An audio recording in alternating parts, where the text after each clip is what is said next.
Assalamualaikum warahmatullahi wabarakatuh. Alhamdulillahi rabbil alamin, wassalatu wassalamu ala asyrafil anbiya'i wal mursalin wa ala alihi wa sahbihi ajmain. Subhanaka la ilma lana illa ma 'allamtana innaka antal alimul hakim. Wa la hawla wa la quwwata illa billahil aliyyil azim. Amma ba'd. Yang saya kasihi pengurusi majlis, pengurusi Masjid As-Sabirin, barisan jawatan kuasanya, ashabul fadilah, tutu imam, tutu guru, para alim ulama, hadirin hadirat, muslimin muslimat yang dirahmati Allah sekalian.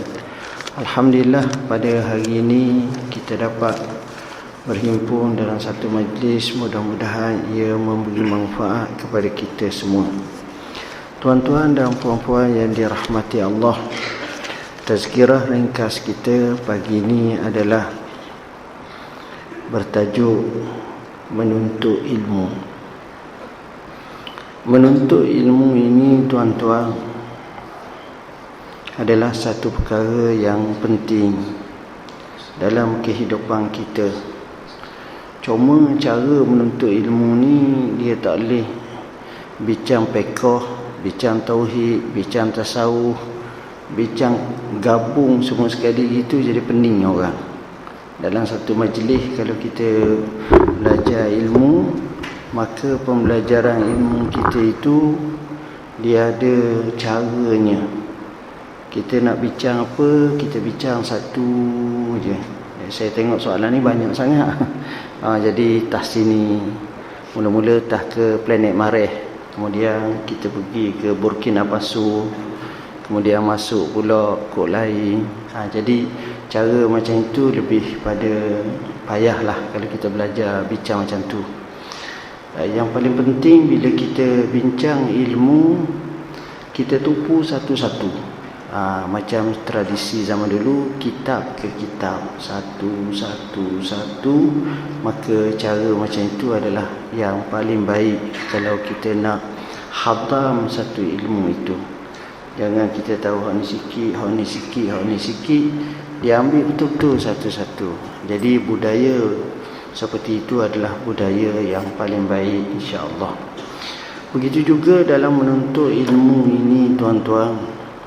Kalau kita baca dalam sejarah Islam, kita akan tengok bila menuntut ilmu ini dia ada adab-adabnya, dia ada caranya, dia ada yang disebut, kalau saya sebut dalam buku kami Tinta Nasihat Menuntut Ilmu tu, jelas macam mana yang disebut oleh Syekh Muhammad Awwamah dalam kitabnya Ma'alim Irsyadiyah li Sina'ati Talibil Ilmi.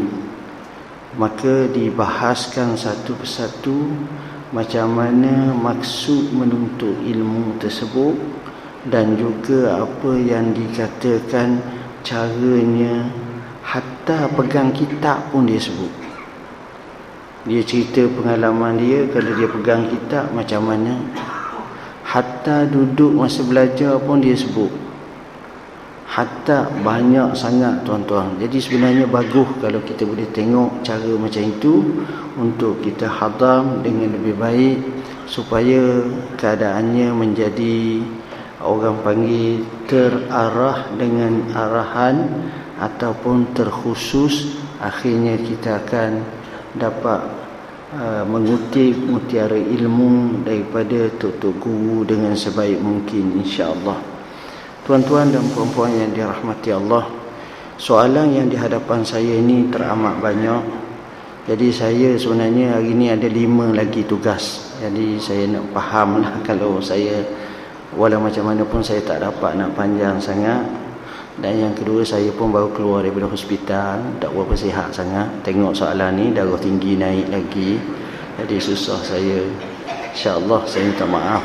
Keadaan baru balik daripada Labuan, baru jadi kepenatan yang menyebabkan saya tak memungkinkan beri jawapan yang tuntas, panjang, saya mohon maaf lah. Walau macam mana pun soalan ni saya akan ambil dan kita akan jawab dalam insya-Allah dalam kita punya laman web insya-Allah. Laman web kita boleh layari www.muftiwilayahpersekutuan.gov.my. Alhamdulillah, sambutannya cukup menarik sehingga ke tahap hari ini sudah mencecah 6.2 juta. Jadi pengunjungnya cukup ramai. Tuan-tuan boleh cek je lah. Kita jawab dengan panjang, dengan dalil dan sebagainya. Boleh katakan hampir setiap hari pun kata soalan-soalan yang kita jawab insya-Allah. Dan banyak soalan-soalan dalam ni pun kita telah jawab, dan cuma nak bincang ni jadi panjang lah pula. Baik. Soalan yang pertama, apa beza fidyah kifarah dalam puasa? Bagaimana nak lunaskan fidyah dan kifarah jika dilakukan 5 tahun Hijriah yang lepas? Masalah yang pertama, fidyah dan kifarah. Kifarah sebenarnya bukan kifarah. Bahasa Arab dipanggil sebagai kafarah. Bila kita sebut fidyah, maknanya ialah kita ganti puasa itu dengan sesuatu barang. Biasanya bila kita kata fidyah, maknanya dia lebih khusus dan lebih kecil.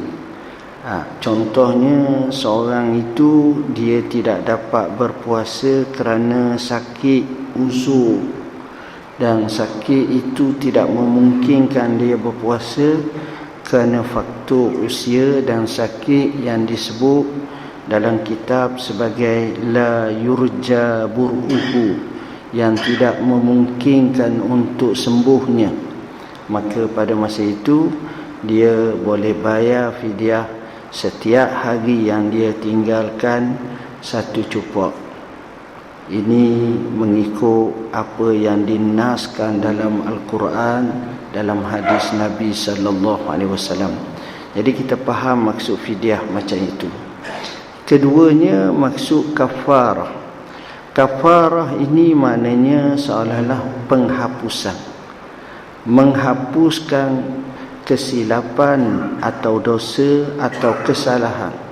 Maka kafarah ni biasanya kita ada buat kerana berlaku pelanggaran perintahan Tuhan itu. Contoh, sebagaimana seorang tu sihat, segar, bugar, tak ada masalah apa, tengok isteri dia siang hari bulan Ramadan, hari itu puasa, bukan musafir, duduk di rumah, rasa nak bersetubuh dengan isteri dia, ajak isteri dia, tarik isteri dia kata tak boleh bang, kita puasa, biar tak tahan sangat hari ni. Maka berlaku persetubuhan sengaja di bulan Ramadan di siang hari, maka di situ adalah satu kesalahan.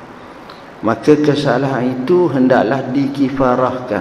Dan inilah yang disebut dalam hadis Nabi SAW, bila datang seorang lelaki berkata, halaktu ya Rasulullah, aku telah binasa. Rasulullah SAW menyatakan, apa menyebabkan kamu kata begitu? Dia kata, aku telah setubuh dengan isteri aku siang hari di bulan Ramadan. Nabi kata, kamu kena puasa 2 bulan berturut-turut. Kamu tak mampu, kamu kena bayar fidyah dengan kamu beri makan kepada orang 60 cupok ataupun pakaian dan sebagainya yang disebut. Ini dipanggil kafarah. Kafarah ni biasanya kalimah yang saya sebut tadi, mukaddimahnya ada membabitkan dosa, membabitkan kesalahan, maka kita kifarah. Sebab itu orang bunuh orang, dia ada kafarahnya. Orang zihar isteri, dia ada kafarahnya. Dia tak panggil fidyah di situ. Artinya dalam bahasa yang mudah, kafarah ni lebih aghlaz atau lebih kuat atau lebih bahaya, kerana mukaddimah daripada sebelum perlakuan tersebut, sebelum dikafarah, dia ada membabitkan kesalahan-kesalahan. berkenaan dengan jika dilakukan 5 tahun hijrah yang lepas, bagaimana kita nak tunaikannya. Yang ini kita kena pecah dua, tuan-tuan. Kalau fidyah macam puasa, keadaannya berbeza. Contohnya dia tinggal puasa. Di sisi mazhab Syafi'i yang masyhur hendaklah digandakan. Artinya kalau 5 tahun, maka dia kena bayar 5 cupak. Artinya setiap tahun tu digandakan 1 cupak sebagai taghlizallah. Inilah yang masyhur. Kecuali masalah ini menjadi khilaf di kalangan ulama. Ada yang kata tidak macam itu, boleh hanya tidak payah digandakan. Kami telah jawab dalam isu ni panjang lebar sama ada ganda atau tidak, dan saya tengok banyak pandangan-pandangan ulama disebut, dan kita juga telah menyebutkan dengan tarjihan kita satu persatu. Cuma adakah kafarah digandakan ataupun mesti kena bayar begitu? Ini adalah masalah khilaf di kalangan ulama. Yang masyhurnya seolah-olah tidak digandakan. Artinya kalau dia tak mampu, maka dia kena tunggu sampai kepada tahap kemampuan, maka bayarlah kafarah tersebut. Kerana ia adalah satu kesalahan yang terkhusus, dan ia hanya diperuntukkan apa yang telah disebutkan oleh Rasulullah SAW ataupun oleh Allah Subhanahu Wa Taala dalam Nas Al-Quranul Karim. Soalan yang kedua, akhir zaman ini sudah dipertikaikan tahlil, talqin, doa kunut subuh, salat hajat beramai-ramai dan sebagainya. Apakah mereka ini ada fahaman dan ikutan lain, atau mereka yang betul atau kita yang salah? Saya tak dapati masalah ini sebagai satu masalah yang menjadi perbincangan hangat di kalangan ulama terkemuka zaman dahulu. Kerana saya datangkan satu kisah yang cukup mudah. Imam kita, Imam Syafi'i rahimahullah ta'ala, dia telah memberi satu hukum dengan menyatakan bahawa doa kunut ataupun berkunut adalah sunat ab'ad. Maknanya sunat yang amat dituntut, yang perlu kepada sujud sahwi jika ditinggalkan dengan sengaja. Tapi dalam sejarah, Imam Syafi'i pernah dia sampai ke Baghdad, dia sembahyang subuh, dia jadi imam, dia tak baca doa kunut. Lalu orang tanya, kenapa ya imam? Kata dia, aku meraihkan tempat ini yang tak baca kunut imam di sini, iaitu mazhab Hanafi tak baca kunut. Tengok, jadi tak ada gegek apa tuan-tuan. Dia taklah gocoh siapa daruh no, tak ada tuan-tuan. Maknanya fikih meraihkan ini penting. Macam tuan-tuan pergi Mekah lah. Bila tuan-tuan Mekah tu imam tak baca kunut, takkanlah tuan-tuan pergi gocoh tu imam dia tu. Tak ada. Tuan-tuan tu ikut je lah. Jadi kita pun macam itu, kita tengok kalau tempat kita macam tu, kita ikut je lah. Contohnya tempat kita, dalam mazhab kita, mazhab Syafi'i, baca kunut, kita baca kunut. Begitu juga dalam isu-isu yang lain yang kebanyakannya kita telah jawab. Masalah tentang talqin. Talqin ada 2 riwayat yang masyhur, yang menyatakan boleh, yang menyatakan tak payah talqin. Jadi apa yang disebut dalam hadis Abu Umamah dan lain lagi, maka bagi mereka yang rasa nak baca talqin, nak berkiang, nak suruh, maka itu tak jadi masalah, silakan. Bahkan ramai di kalangan mazhab kita, ulama-ulama mazhab kita bertalqin. Jadi kita bolehlah bertalqin. Ini berdasarkan kepada mafhum talqin ini, supaya ada hadis-hadis. Dan tuan-tuan boleh rujuk dalam kitab Asy-Syarhus Sudur fi Ahwali Ahlil Kubur oleh Imam Asyuti, dan termasuk juga Al-Imam Al-Qurtubi dalam kitabnya At-Tazkirah. Jadi bagi saya, dalam isu seperti ini, kita ikut mazhab kita di tempat kita, maka disitulah akan timbul rasa tenang, dan kita tak akan rasa benda ni ya Allah besar benar, masalah besar. Tak ada tuan-tuan. Jadi kefahaman yang baik dengan kita belajar dan kita tengok dalil-dalil dan kita merasa tenang hati sebab masing-masing nak menuju ke syurga Allah Subhanahu wa taala. Kita nak kalimah akhir kita bila kita mati, la ilaha illallah. Kita nak kita lakukan solat, sembahyang 5 waktu, sedekah, infak dan juga zakat, puasa Ramadan, tambahan puasa sunat, pergi ke Mekah haji dan umrah, tidak melakukan perkara yang haram, insya-Allah. Apabila betul cara macam itu, syurgalah insya-Allah. Apakah yang dimaksudkan dengan hebah dalam pembahagian harta pusaka dan sejauh manakah ia dibenarkan dalam Islam? Hebah ini adalah pemberian. Bila kita sebut hebah, maknanya pemberian masa hidup. Dan kaedah menyatakan hebah ialah bila kita beri tidak sah pemberian itu melainkan selepas berlaku apa yang dipanggil qada. Berdasarkan kepada satu kaedah, la yasihhu tabarru illa bil qabdi, tidak memungkinkan sah untuk satu-satu pemberian atau hadiah atau kita kata sedekah dan juga apa-apa pemberian sunat pun kecuali dengan cara kita telah dapat qada. Qada ni macam gini. Saya katakan saya ada satu pen, ball pen. Saya kata ball pen ni saya nak bagi kepada haji tu. Saya dah wawa ke masjid, ball pen ni saya nak bagi kat haji ni. Ball pen ni saya nak bagi kat haji ni. Maka sebenarnya tak berlaku lagi selain daripada saya serah kat dia, dia ambil, dia pegang dah. Maka sama ada pegang itu secara hissi atau pegang itu secara maknawi. Pegang secara hissi maknanya pegang bolpen ni. Pegang secara maknawi kalau macam ke tanah, seperti gerang tanah ke, saing dah, tukar milik ke, itu pegang secara maknawi.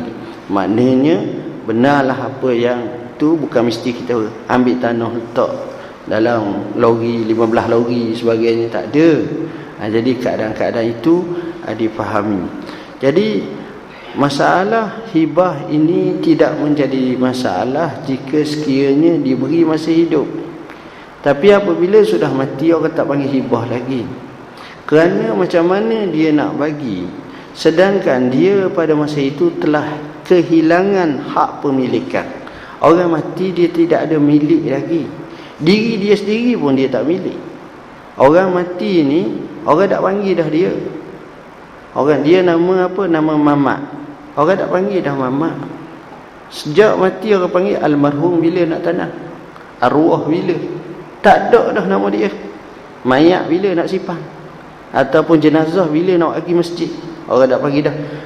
Yang berbahagia Ustaz Haji Mamat tu bila nak pergi sembahyang masjid. Dah. Tu kalau dia hidup. Orang tanya begitu. Maknanya siapa dia, diri dia sendiri, nama dia pun orang tak panggil nama dah. Orang panggil mayat. Mayat imam bila? Mayat ustaz bila? Mayat mufti wilayah bila nak tanam? Orang tanya gitu. Maknanya macam mana dia nak milik? Jadi dengan sebab itu kata ulama, pemberian hanya masa hidup je. Masa mati dia tak. Sebab bila mati harta itu ada 5 perkara. Pertama, pengurusan kepada urusan jenazah tu. Yang terpaksa kena beli kain kapang, terpaksa kena tanam, kena gali kubur, cari orang suruh gali kubur, upah orang. Hak tu memang itu nombor 1, pengurusan jenazah. Yang kedua, harta itu ada ke tidak dia hutang dengan Allah.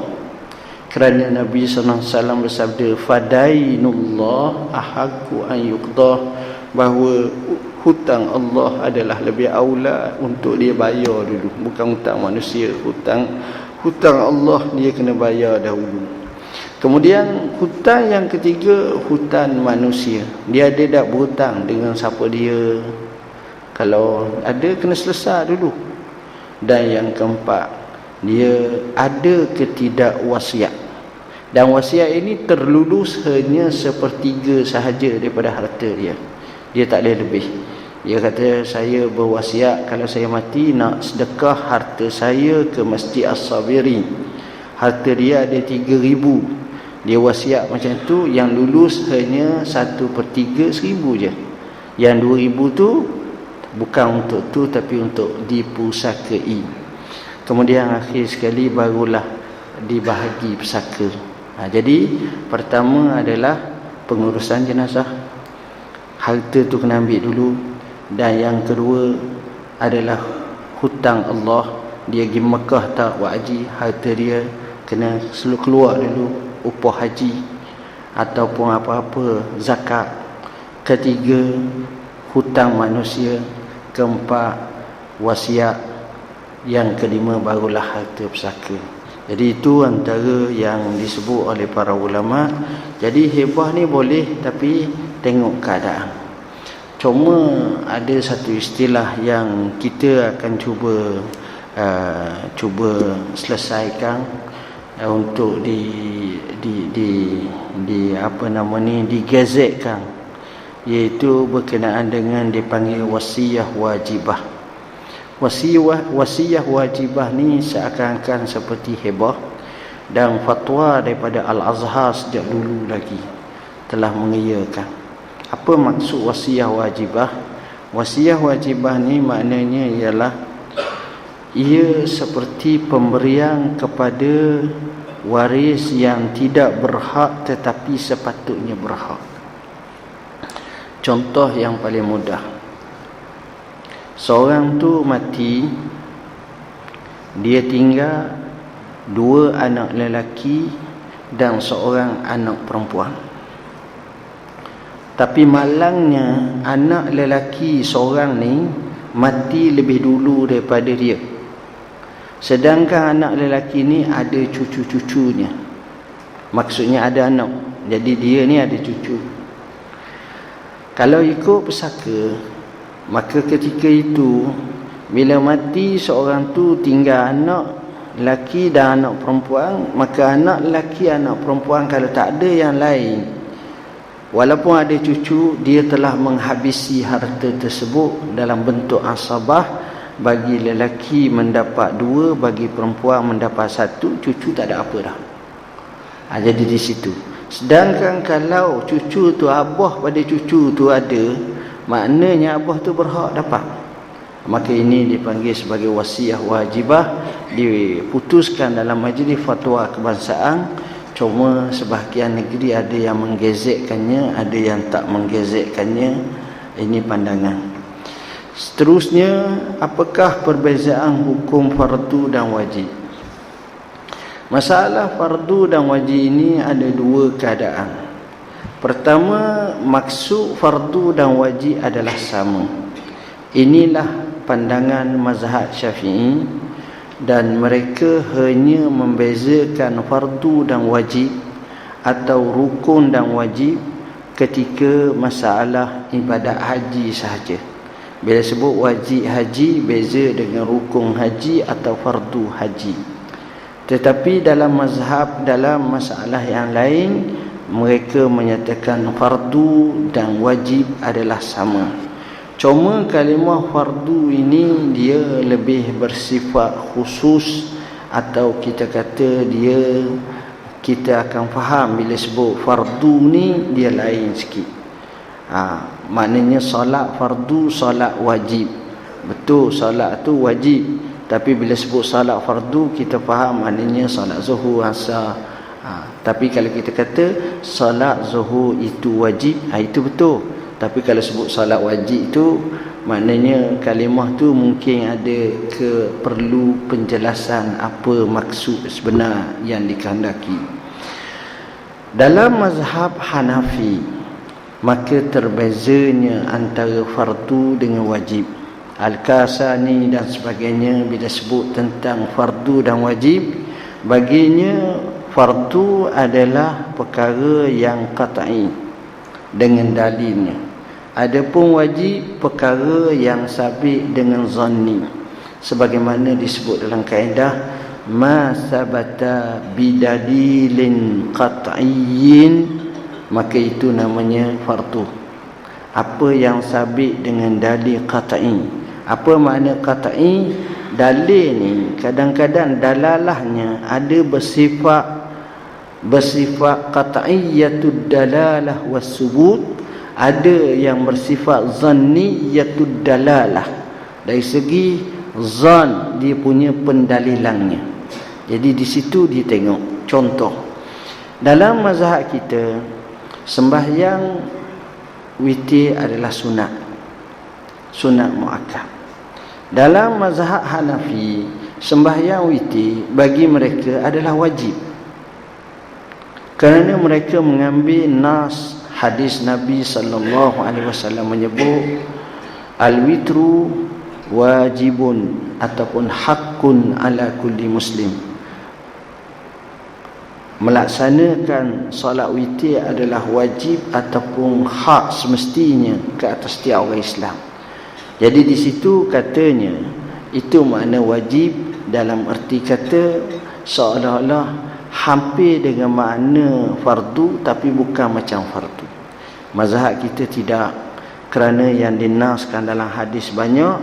Sembahyang fardu adalah 5 sembahyang saja, 5 salawat, termasuk hadis Muaz bin Jabal radhiyallahu anhum, bila mana Nabi radhiyallahu bila mana Nabi hantar dia ke negeri Yaman, Nabi bersabda kepadanya, innaka ta'ti qauman min ahlil kitab falyakun awwalu ma tad'uhum ilaih syahadata an la ilaha illallah wa anna muhammadar rasulullah fa inhum ajabukum atau ata'ukum fa'limhum. Yang dikehendaki di sini annallaha qad iftarada alaihim 5 salawat, ada 5 waktu saja sembahyang. Kalau witir wajib ataupun fardu jadi 6 dah.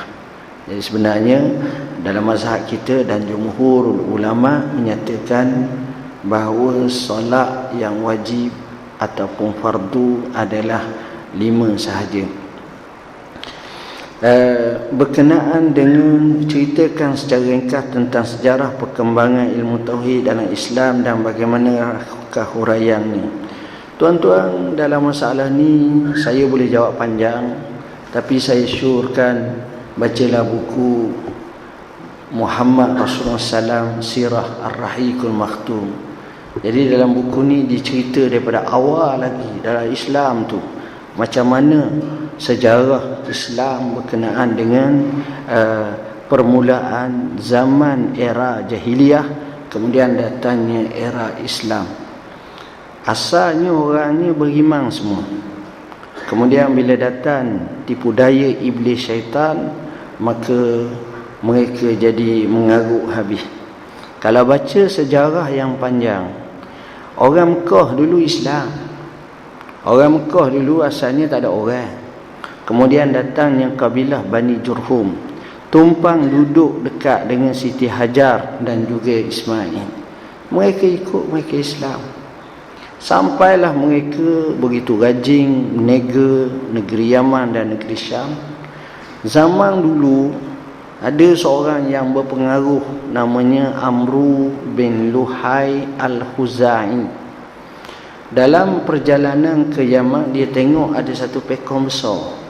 Lalu dia pun tanya, apa benda buat ni? Kata dia, untuk kita minta hujan, minta bila kena bala. Dia kata minta satu, saya nak letak Mekah, supaya mereka jadi boleh ibadat. Sejak hari itu bermulalah teori apa yang kita kata mula dah ajaran-ajarannya menyeleweng, sesat dan sebagainya.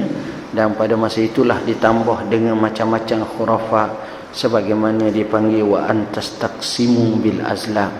Dan untuk jawapan lebih tuntas, sila rujuk buku diskusi isu akidah pemikiran Islam semasa oleh sahabat kami, yang mana dia terangkan satu persatu.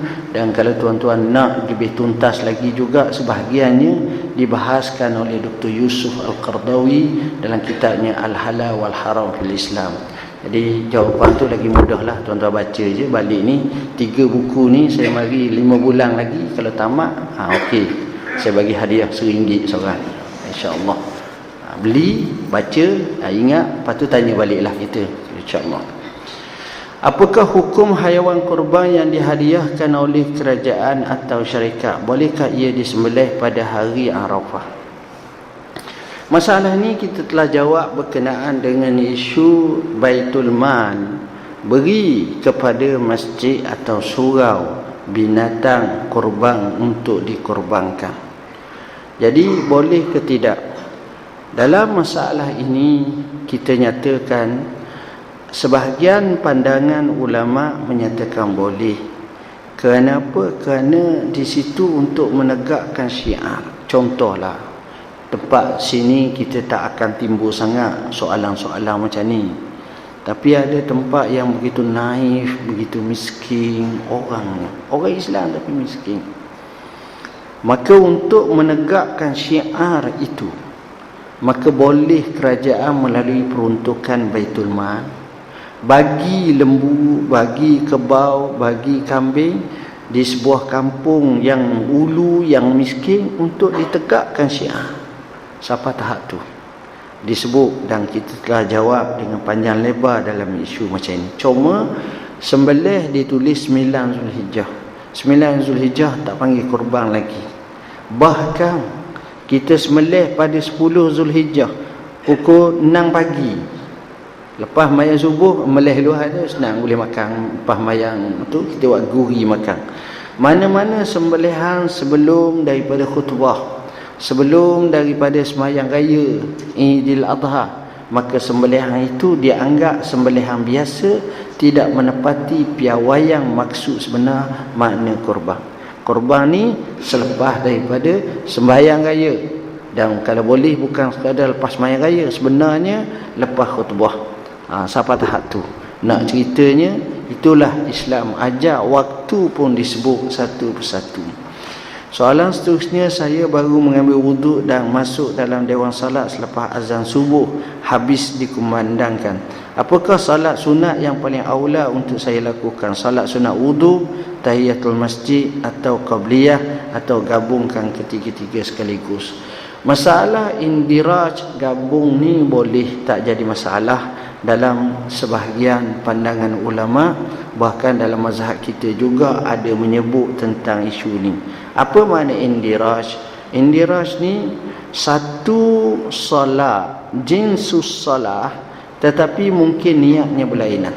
Sama juga macam puasa, jinsu asyam, jenis puasa tu puasa. Jadi puasa, cuma dalam puasa tu kita nak gabung. Contohnya raya puasa 6, satu hari daripada Syawal tu dengan puasa qada, boleh ke tidak? Walaupun khilaf, sebahagian besar mazhab Syafi'i menyatakan boleh. Yang tak bolehnya gabung dua yang wajib, puasa qada dengan puasa kafarah, ataupun puasa nazar, ataupun puasa fardu. Sahaja aku puasa bulan Ramadan esok hari kerana Allah Ta'ala, dan juga puasa qada Ramadan tahun lepas, tak boleh. Dia kena satu je. Hak wajib dia tak boleh bawa heret dua-dua. Tapi hak yang fardu dengan yang sunat boleh, atau yang sunat dengan yang sunat. Cuma apa yang saya tengok di masjid ni sebagai contoh tadi, maka kita boleh asingkan, kita boleh buat. Kita boleh buat yang pertama sekali, bila kita masuk masjid, semayanglah tahiyatul masjid. Kemudian kita rasa ada masa lagi, masa tu tadi kita boleh semayang sunat qabliyah, qabliyah subuh. Maka tak jadi masalah, boleh, kerana keluasan masa yang ada pada kita dan cara yang diberikan pada kita, ruang dan masa, boleh kita buat. Boleh buat dua-dua lagi baik, kerana pahala digandakan dan jelas menunjukkan pembahagian-pembahagiannya. Solat sunat wudu ni hadis Bilal bin Rabah Al-Habashi, yang merupakan solat sunat, tapi bukanlah kita kata sebagaimana satu solat yang seperti solat tahiyatul masjid. Solat wudu ni walaupun dia solat, tapi dia ni dari segi kekuatan nilaian solat ini dia tak sama tuan-tuan, walaupun sama-sama sunat. apakah salat sunat yang paling afdal? Di sini khilaf ulama. Kalau kita tengok pandangan pertama salat witir, kerana sebab itu mazhab Hanafi kata wajib. Pendapat yang kedua menyatakan salat tengah malam, berdasarkan kepada hadis Nabi sallam bila sebut ayyus salati afdal, Nabi jawab as-salah fi jawfil lail. Pendapat yang ketiga, salat sunat yang paling afdal adalah salat sunat qabliyah subuh. Sebab hadis Aisyah dan hadis yang kuat, Rasulullah sallam kata Aisyah, lam yakun Rasulullah sallallahu alaihi wasallam asyaddu ta'ahudan min rak'atai al-fajr. Tidaklah Rasulullah SAW begitu bersungguh-sungguh melaksanakan salat sunat lebih daripada salat sunat 2 rakaat sebelum subuh. Jadi hak tu maknanya Nabi jaga sangat dalam salat itu. Sebab itu sebahagian ulama cukup prihatin dalam salat sunat subuh ni. Dan saya syorkan pada tuan-tuan, kita kejutlah pukul 6 pagi pun, kalau kita semayang dengan isteri kita, ajak dulu semayang sunat subuh, sunat sebelum subuh, kerana kedudukannya cukup besar di sisi Allah Subhanahu wa taala. Sejauh manakah larangan jual beli dalam masjid? Adakah dibenarkan mewar-warkan jualan yang dilakukan di luar masjid? Bagaimana pula dengan penjualan kitab-kitab pengajian? Masalah ni tuan-tuan, masalah yang jangan jadi masjid seperti pasar. Seperti pasar. Kalau sampai kepada tahap macam jadi pasar, tak boleh. Ataupun duk camping satu persatu, tak boleh. Sekadar untuk pengajian, seperti macam Tok Guru datang, dia kata malam ni kita nak mengajar kitab ni, luar sana tu ada, itu sekadar tu, dia bukanlah maknanya buka kedai kitab, no. Tak, macam itu sebahagian menyatakan dibolehkan. Cuma hadis yang perlu diingat, iaitu hadis Rasulullah SAW menyatakan la arbahallahu tijaratak, supaya Allah tidak menguntungkan perniagaan kamu. Jelas memberi makna masjid tujuan asalnya kerana Allah. Maknanya biarlah kita letakkan masjid semata-mata kerana Allah Subhanahu wa taala, nak beribadat, nak belajar ilmu, nak mengaji, nak semayang dan sebagainya. Apakah hukum jemputan? Adakah dana yang dikhaskan dan tabung anak yatim dibenarkan untuk diberi kepada penjaga atau ibu tunggal yang menjaga anak-anak yatim? Ini berdasarkan kepada maksud, tuan-tuan.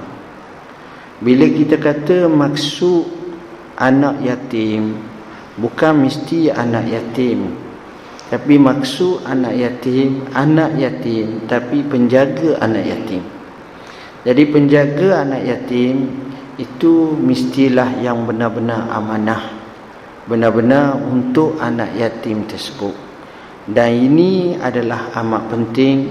Kerana itu Rasulullah sallallahu alaihi wasallam sebut dalam sebuah hadis, khairu baitin min buyutil muslimin fihi yatim yuhsanu ilaih, wa syarru baitin min buyutil muslimin fihi yatim yusa'u ilaih. Sebaik-baik rumah di kalangan rumah orang Islam adalah rumah anak yatim padanya, yang diberi ihsan, kasih sayang, penghormatan. Sejahat-jahat rumah di kalangan rumah orang Islam, rumah di mana adanya anak yatim dizalimi dan diunyanyai. Jadi diihsankan, dizalimi, siapa dia tukang buat? Maka penjagalah, ghalibnya macam tu, ataupun kebenaran daripada dia. Jadi dengan sebab itu maksud di sini mutawallil yatim kita boleh bagi, tapi tujuannya dia faham, dia jelas untuk anak yatim. Baik. Kemudian adakah hukum memenuhi jemputan open house sama wajib seperti hukum menghadiri jemputan walimatul urus? Jawab dia tidak. Nas menunjukkan walimatul urus. Cuma saya sebut fikih wajib jemput ni kena fahamlah suasana. Kadang-kadang wajib ni memang tak terwajib dan tak terkejar pun kita. Seorang di Amerika jemput kita atau jadi wajib, susah nak minta. visa lagi, tiket mana ada, susah nak pergi. Yalah, kadang-kadang kita ambil mudah je lah. Kalau hari ni contohnya kita ada 2 tempat untuk walimatul urus atau 3. Satu di Kuala Piloh, satu lagi di Temerloh, dan satu lagi di dekat je, tak jauh, Tanjung Maling. Rasa-rasa sepak dah okey. Mulanya pukul 12 sampai pukul 5 petang. Demam kita tuan-tuan. Demam memang. Mana pagi ni kena keluar dah ni, kena pergi dah. Mana sekadar tunjuk muka je. Kalau boleh ada rider polis pula. Mudah lah kereta. Sebab suasana. Jadi perkara-perkara macam ini kita kena faham. Mungkin kita maksud dia jemput tu kita boleh hantar, macam kita adatkan kita hantar sebahagian daripada duit ataupun sumbangan padanya sebagai tanda ingatan, hadiah kepadanya, ataupun kita beritahu kat dia. Maka itu bentuk-bentuk yang kita kena faham. Cuma sebaik-baiknya kalau kita dapat hadir, kita hadir. Kita dapat hadir, kita hadir majlis, walaupun kita kata open house, bukanlah wajib, tapi untuk nak merasakan. Sebab orang ni tak sama tuan-tuan. Ada orang dia jemput, tuan-tuan sila datang rumah saya. Kau tak datang, lantak kau lah, aku tak kisah, tapi aku jemput je lah. Tapi ada orang tak, dia tengok muka tu, mak tu tak patuh sungguh. Dia jenis perhati betul-betul. Mak ni tak patuh sungguh, aku jemput tak datang. 15 hari dia sebut di kedai kopi, mak tu tak patuh, hak tu kena datang lah. Jenis ada orang yang sensitif, ada juga jenis orang macam tu. Jadi orang tak sama tuan-tuan. Kalau saya jemput orang tak datang, mujur aku, alhamdulillah letih. Kita letih sangat dah. Tapi ada orang tak, memang dia betul-betul. Dan sekarang ni pula pakej kahwin, kalau kita dia siap hantar kita punya kad jawapan balik, nak datang ke tak? Nak datang berapa orang? Laki bini ke? Laki seorang ke? Bini seorang ke? Campur anak ke? Tak ada anak. Lepas tu atau pula nombor meja pula. Macam tu susah kita. Masa tu boleh wakil tak? Tak boleh wakil. Sebab kalau wakil awak tak boleh. Awak datuk. Kalau awak wakil cucu awak, maka cucu awak bukan datuk. Dia tak boleh. Sebab kita nak pasang kat Tan Sri, Datuk Seri semua sekalinya. Contohlah. Ada juga jenis macam tu. Partikular betul-betul dia kedudukan ni, Allah kata. Jadi benda-benda macam ni, walaupun saya kata ni, inilah huruf yang kita kena faham macam mana kita nak selarikan dengan realiti sebenar. Apakah hukum memijak atau melangkah gambar Kaabah atau masjid di atas jadah? Masalah ni berdasarkan al-umur bimaqasidiha. Bahas panjang dalam fiqh, dalam fatwa. Selama mana kita tengok macam biasa, tak jadi masalah. Tapi jika sekiranya kita duk anggap aku lakah ni, aku pijak ni sebagai aku nak hina Kaabah, itu berdosa lah. Itu tak boleh. Sebab dia ada niat nawaitu, nawaya khafiyah yang tak baik. Sebab kita kena faham isu ni. Cuma kalau ayat Quran memang tak boleh, no kompromi. Sebab gambar semata-mata itu kadang-kadang tak berapa betul pun. Sengit ke besar Kaabah luar macam mana itu, tak nampak pun macam tu. Tapi sebagai signal dan isyarat. Oleh kerana itu saya katakan isu ni al-umur bimaqasidiha. Banyak pandangan-pandangan para ulama telah sebut dalam isu ni. Dalam saya ingat kami pun ada beri jawapan panjang. Tuan-tuan boleh rojoklah jawapan kami dengan hujah-hujahnya. Soalan seterusnya, apa hukum menyapu muka selepas doa kunut? Doa ni tuan-tuan ada 2. Yang pertama sekali sunat kita sapu muka. Dan yang kedua dikatakan tidak sunat. Semuanya bergantung kepada cara Nabi buat. Dengan sebab itu mereka bahas, adakah Nabi kalau dia baca kunut dia sapu muka ke tidak? Sebab itu dalam mazhab kita selepas daripada kunut sapu tak?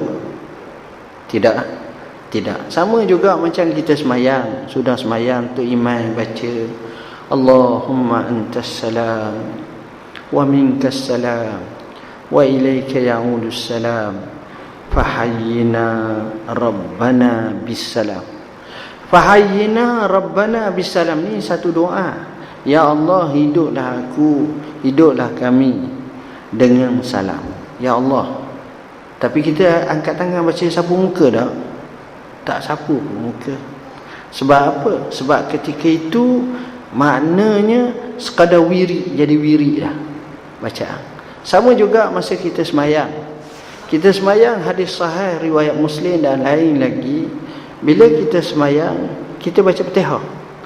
Allah menyebut dalam hadis kursi, qasamtus salata baini wa baina abdi nisfain. Aku bagikan solat antaraku dan hamba-Ku separuh. Faiza qala abdi alhamdulillahi rabbil alamin, Allah kata asna alayya abdi. Bila hamba kata ar-Rahman ar-Rahim, Allah kata apa dia? Hamidani abdi. Mula-mula hamidani abdi, kemudian asna alayya abdi, kemudian akhir sekali Allah kata, bila kita kata maliki yaumiddin, Allah kata majjadani abdi. Bila hamba kata alhamdulillah rabbil alamin, Allah kata manusia hamba-Ku puji aku. Bila kata ar-Rahmanir Rahim, Allah kata manusia puja aku. Bila kata maliki yaumiddin, manusia Allah kata dia membesarkan aku. Bila kata iyyaka na'budu wa iyyaka nasta'in, Allah sebut haza li abdi wa li abdi ma sa'al. Ini adalah untuk hamba-Ku dan bagi hamba-Ku apa yang dia minta. Apa kita minta? Ihdinas siratal mustaqim. Ya Allah, tunjuklah kami jalan yang benar. Jadi kita sapu muka dah masa tu. Tangan pun tak boleh gerak, sebab tangan masa tu kena duduk di mana? Duduk di dada, di apa ni, di perut ataupun di tubuh kita ni. Duduk situ. Jadi bila tangan duduk sini, tak payahlah angkat tangan masa tu. Sama juga kita duduk antara dua sujud. Bila duduk antara dua sujud, kita baca doa, Rabbighfirli warhamni, ya Allah ampunlah dosaku. Kita angkat tangan tak? Tak angkat. Sebab apa? Sebab nas Nabi kata sallu kama raaitumuni usalli. Mu solat macam mu tengok aku solat. Dan itu keadaan macam tu. Sebab itu kalau kita tengok ada macam nas yang menunjukkan, biasanya kenalah. Jadi apa yang saya tahu, setakat yang saya tahu, bila doa kunut ni tak payahlah kita sapu. Apa yang kita buat sekarang ni, kita terus rokok, kita terus sujud selepas daripada itu. Seterusnya, apakah hukum jual beli antara penjual makanan kantin dengan pelajar yang belum balik atau matang sehingga ada unsur penipuan? Sebagai contoh, harga kuih dinyatakan 2 keping RM1 dan pelajar tersebut menganggap perlu membeli 2 biji sekaligus, sedangkan dia hanya mahu makan sekeping saja. Masalah kanak-kanak jual beli dalam mazhab kita, walaupun belum balik tapi sudah berakal, maknanya sudah tahu tapi belum balik, maka dibolehkan dengan harga yang dipanggil bisamanin baksin, dengan harga yang rendah, harga yang sikit. Tapi kalau kita kata nak umur 7 tahun, mungkin umur pada tu tolong beli lembu korban apa 5,000 seekor, tak payahlah, tak kena cara. Tapi nak beli coklat, nak beli aiskrim, yang ni tuan-tuan, letih kita kalau kita kena semua. Kebetulan dia pula anak pula ramai, 6 orang, semuanya 6 bulan seorang, 6 bulan seorang beranak contohnya. Boleh? Tak boleh? Boleh. Tengok Haji tahu cara boleh macam mana. Jadi tuan-tuan dan puan-puan yang dirahmati Allah, maknanya di situ kesilapannya kepada penjual. Dia nak tipu ke dia nak tu, tapi dia boleh terangkan dengan baik nak, tapi saya yakin kebanyakannya baik, tak ada masalah, satu persatu baik. Jadi insya-Allah. Soalan seterusnya, apakah hukum salat qada berimamkan imam salat sunat seperti salat? Mazhab kita boleh. Mazhab Syafi'i berbeza dengan mazhab Hambali dan sebahagian ulama yang lain, di mana dia panggil muftarid boleh ikut mutanafil. Maknanya orang sembahyang fardu boleh ikut berimamkan orang sembahyang sunat. Sama juga kita mari nak tarawih, tapi kita mari lewat pukul 9 baru sapa. Tok imam sembahyang tarawih, kita kena sembahyang isyak dulu. Jadi kita sembahyang isyak berimamkan dengan tok imam sembahyang tarawih. Boleh tak? Boleh. Sedangkan kita ni dia panggil muftarid. Mana muftarid ni sembahyang fardu. Tok imam tu dia panggil mutanafil. Mutanafil itu maknanya sembahyang sunat. Jadi masalah itu pun dibolehkan, kecuali sebahagian mazhab yang lain kata tak boleh. Adakah air yang dalam baldi atau kalah kurang 2 kalah yang bercampur dengan air yang terkena dengan anggota badan dikira sebagai air mustamal atau air mutlak? Yang ini pun tuan-tuan boleh rojok dalam buku kita. Kalau boleh cuba tengoklah dalam buku solat, itu mudah. Dan juga boleh rojok dalam buku seperti solat pelengkap ni, kita ada sebut mungkin sebahagian. Apa makna air mustamal? Air yang telah digunakan. Jadi kalau percik itu guna tak lagi? Di situ kita kena tengok betul-betul masalah ni dengan lebih tuntas lagi. InsyaAllah lah tuan-tuan, saya ingat kita pernah jawab dalam isu berkenaan dengan isu-isu air ni dalam kita punya irsyad fatwa satu persatu. Tuan-tuan boleh telusurilah panjang lebar isu ni. Soalan seterusnya saya ambil soalan akhir lah, saya masa tak sempat tuan-tuan. Ada 2-3 soalan. Soalan, apakah yang dimaksudkan dengan murabbi dan mursyid? Masalah ni dalam kitab tasawuf kita, tuan-tuan tengok tuan-tuan, Ahasinul Kalim dan Al-Ihkam, kita jawab panjang lebar apa beza antara murabbi dengan mursyid di sisi ulama tasawuf dan sebagainya, dan itu Z tasawuf. Suami yang meninggal dunia di Mekah waktu haji, perlukah isteri pulang ke tanah atas alasan tanah air untuk iddah? Jawab dia tidak. Melainkan kalau rumah dia Mekah juga, rumah dia Mekah, dia pergi Mekah, tu tak apa. Ini Imam Nawawi telah bahas dalam kitab Al-Iddah fi Manasikil Haji wal Umrah. Sebab apa? Sebab dia kena pergi juga bahas ni. Kalau dia tak selesai haji dia. Jadi di situ kerana dah sapa dah, jadi dah ada dah orang jaga dah, jadi sana dah lain. Kalau dia pergi Mekah, nak pergi Mekah sampai kat Kelana Jaya, laki mati, tu balik lah. Kalau laki tu mati situ, balik. Ataupun on the way naik bas ni sampai dekat dengan KLIA, sebab kita berhenti kat Kelana Jaya dulu. Dalam perjalanan tu royak laki mati, ataupun laki duduk sebelah dia mati, dia dalam iddah dia tak payah pergi. Tapi kalau sudah sapa dah sana, dah dalam keadaan macam itu.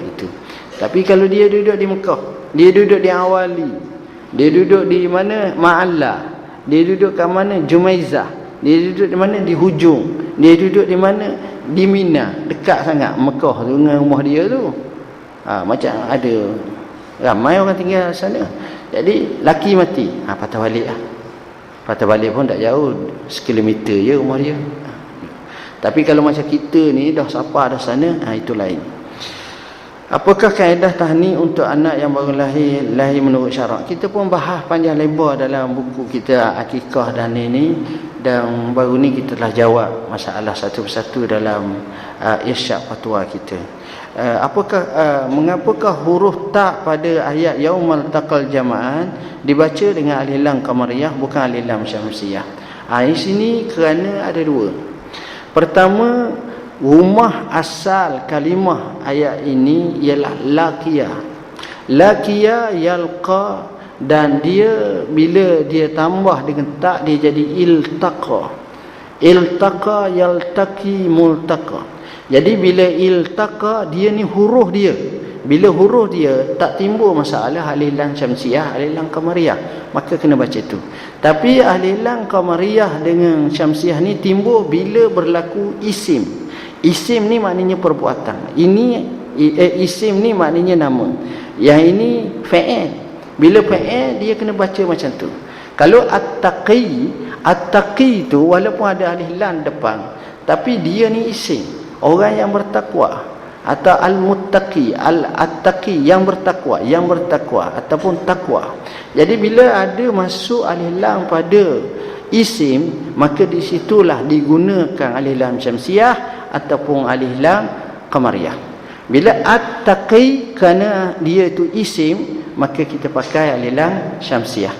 Tapi kalau kita kata di situ iltaqa tu fa'il. Bila fa'il tak ada timbul alif lam syamsiah ataupun alif lam qamariyah. Melainkan apabila kita masuk kalimah laqa, kita kata al-liqa, maka di situ kita kata alif lam tu alif lam qamariyah. Kerana apa? Kerana daripada kalimah laqiyah dan sebagainya. Ini dari segi bahasa je lah, dari segi itu sikit saja. Yang lain mungkin saya jawab kemudian lah tuan-tuan. Tuan-tuan boleh rojok lah apa yang kami sebut ni dalam kitab kita ni. Saya mohon maaf, saya ada 2-3 lagi majlis pada hari ni. Biasa pukul 8 lebih sikit saja. Jadi duk mikir sahabat kita nak ajak makan juga. Kalau tak tu tak lepas pula makannya. Jadi mohon maaf, hari raya bulan baik ni kita pertahukan hubungan ukhuwah Islamiah tuan-tuan. Dan kepada bakal-bakal haji umrah, buat persiapan, mohon maaf, mohon taubat pada Tuhan, insya-Allah supaya haji mabrur dan kita dapat kebaikan di sisi Allah. Sekali lagi saya mohon maaf, bahasa saya guna mungkin sikit kasar, tak sesuai dengan khalayak sini. Aku qauli hadza wa astaghfirullah al-azim li wa lakum. Wassalamualaikum warahmatullahi wabarakatuh. Bismillahirrahmanirrahim. Allahumma faqqihna fid din al-mutawi. Allahumma ja'alna minal ladzina yastami'una al-qawla fayattabi'una ahsana. Wa sallallahu ala sayyidina Muhammad wa ala alihi wasallam. Walhamdulillahirabbil alamin. Wassalamualaikum